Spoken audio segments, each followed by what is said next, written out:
আমরা বাংলাদেশের সমাজ এবং রাষ্ট্রকে একটি বার্তা দিতে চাই। সেই বার্তাটি হলো এই: ইসলাম নিয়ে ছিনিমিনি খেলা বাংলাদেশে সেই দিন শেষ। বাংলাদেশে রাজনীতি করতে হলেও এদেশের ইসলাম এবং ইসলামপন্থীদের সাথে নিজেদের কমিটমেন্ট প্রদান এবং সেই কমিটমেন্ট রক্ষা করে আগামী দিনে বাংলাদেশে রাজনীতি করতে হবে ইনশাআল্লাহ। প্রাথমিক শিক্ষা ক্ষেত্রে আজকে যেই দাবি নিয়ে আমরা এখানে সেমিনারে সম্মিলিত হয়েছি, এটা আমাদেরকে এভাবে উত্থাপন করতে হবে, এটা আমাদের প্রত্যাশা ছিল না। আমরা মনে করেছিলাম জুলাই বিপ্লবের হাজারো শহীদের রক্তের উপর প্রতিষ্ঠিত এই অন্তর্বর্তীকালীন সরকার এই বিষয়টিকে তারা গুরুত্ব দিবে, কিন্তু এক্ষেত্রে আমরা হতাশ হয়েছি। হতাশ হয়ে আজকে আমরা প্রাথমিকভাবে আমাদের অবস্থান আমরা জানান দিচ্ছি। বর্তমানে রাজনৈতিক একটি চরম অস্থিরতার বা একটা দোদুল্যমান অবস্থায় দেশ এগিয়ে চলছে। এই জন্য আমরা রাজপথে বড় ধরনের কর্মসূচি ঘোষণা করতে একটু আমরা সময় নিচ্ছি। আজকে জুলাই বিপ্লবের সকল অংশীজন এই মঞ্চে উপস্থিতির মধ্য দিয়ে জানান দিয়েছে, আগামী দিনে বাংলাদেশে যারাই ক্ষমতায় আসবে, প্রাথমিক বিদ্যালয়ে ধর্মীয় শিক্ষক যথাযথ প্রক্রিয়ার মাধ্যমে নিয়োগ দিতে তারা বাধ্য থাকবে ইনশাআল্লাহ।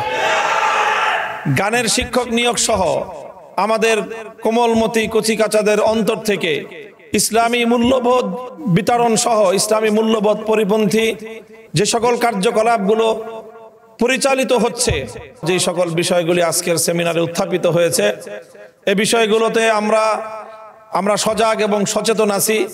সরকার যদি মনে করে অথবা রাজনৈতিক পক্ষগুলো কেউ যদি মনে করে যে রেইনবো নেশন, তারপরে তৃতীয় লিঙ্গ, এই সকল টার্মের মার পেছে এদেশের ধর্মপ্রাণ মুসলমানরা এগুলো বুঝবে না বা এগুলোর ব্যাপারে তারা সচেতন নয়, তাহলে আমি মনে করি তারা বোকার স্বর্গে বসবাস করছে।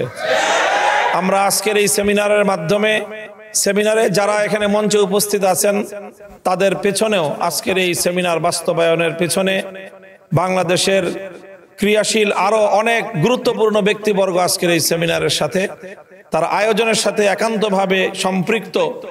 আমরা যদি বাধ্য হই তাহলে আমাদের প্রাথমিক শিক্ষায় ইসলাম এবং মূল্যবোধ রক্ষা করার জন্য যা করতে হয় আমরা সেটাই করব, এবং সেটা আগামী দিনে আমাদের সবচেয়ে প্রায়োরিটি বেসিস আমাদের কর্মসূচি হতে পারে।